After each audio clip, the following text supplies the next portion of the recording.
مجھے ہاتھ پکڑ کے نہ چلایا ہوتا، تو نے جو مجھے ہاتھ پکڑ کے نہ چلایا ہوتا، میں کبھی پیڑ نہیں بنتا نہ میرا سایہ ہوتا۔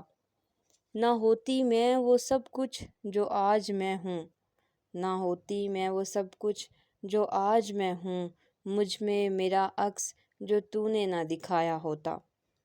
صدر علی وقار، آج مجھے جس موضوع پر لب کشائی کرنے کا موقع دیا گیا ہے وہ ہے والدین۔ صدر محترم، والدین قدرت کا سب سے انمول خزانہ ہیں۔ ماں کے قدموں تلے جنت ہے تو باپ جنت میں داخل ہونے والا دروازہ۔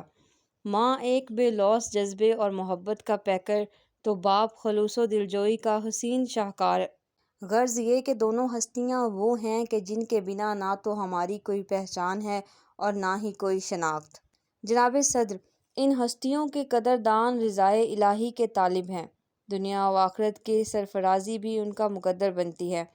بچے جتنے بھی بڑے ہوں، والدین کبھی ان کے حق میں برا نہیں سوچتے۔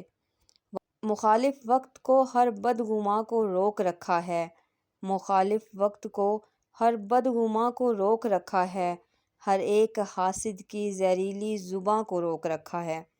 اتر سکتی نہیں مجھ پر کسی باعث کوئی آفت، اتر سکتی نہیں مجھ پر کسی باعث کوئی آفت، میری ماں کی دعا نے آسمان روک رکھا ہے۔